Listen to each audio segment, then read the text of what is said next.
Carlson, how you doing? Hi, Travis. I'm good. Good, thank you. I appreciate you taking a few minutes to talk to me about the Blazing World. Absolutely. Absolutely, thanks. First of all, I adore the visuals in this movie. I mean, they are incredible, Yeah. especially for a first-time filmmaker. Man, this is, I mean, really good stuff. Talk to me about, first off, talk to me about how Margaret Cavendish's work inspired this for you. So I was actually writing a paper on her. I was an English major at SC, and I was writing a paper on Margaret Cavendish and the Blazing World and how she was, just such a groundbreaking. It was such a groundbreaking time to write just this unapologetic sci-fi fantasy exploration as a part of her husband's scientific journal. He like let her do this, and it was just so fascinating. And I Especially at was, that time, 17th century. yeah, 1666. I was obsessed with. I'm just like, what? Like, how do I not know about this woman? And so I was writing a paper on her, and I was also working on a show in Louisiana, and I started having these recurring dreams of this black hole that I was just staring at in this big green field. And it was this insanely lucid dream. I lucid dream often, but this one just felt really different. And so I sort of wrote the short off of that dream, and then conceptualized the feature script from there. Wow. So like you said, this became a short. It was in 2018 at Sundance, and Mhm. this as a feature debuted at Sundance this past year. What was it like transferring that idea that you had as a short into a feature? And how did you know what you wanted to keep and what you wanted to expand on? Oh man, it was a long process, sifting through those things, but I knew that it was a larger story that nobody would let me direct unless I showed everybody the seed.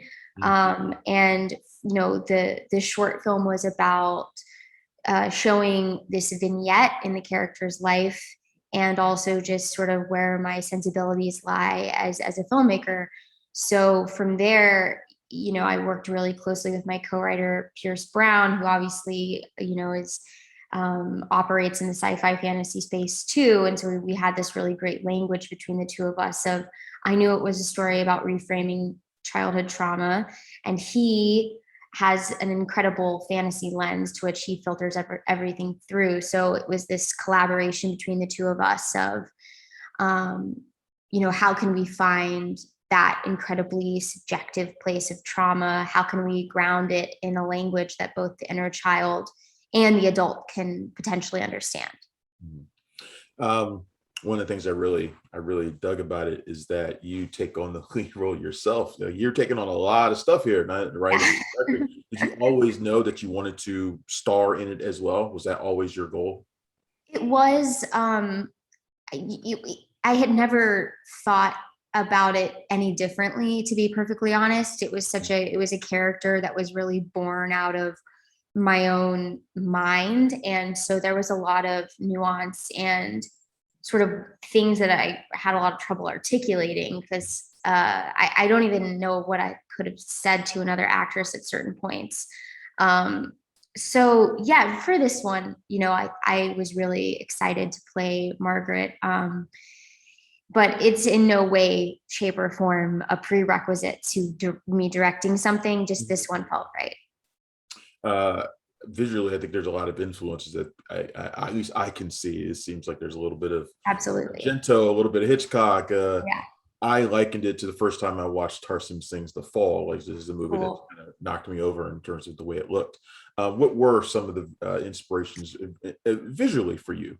Absolutely. I mean, I pulled inspiration from all over the place. I love horror and genre in general, and I really wanted this to be like a sort of witch's brew of like the things that inspire me creatively. Obviously there's Kubrick and Guillermo del Toro and David Lynch and Lars von Trier, and I wanted that all to be there. And then I worked for years, on conceptualizing each chapter of the script and carving out my own DNA. And every set piece, every color, every chapter, giving it, really carving out the deeper meaning for the character and the story, and it all means something in there, and I can't wait to talk about each little detail for anyone who notices.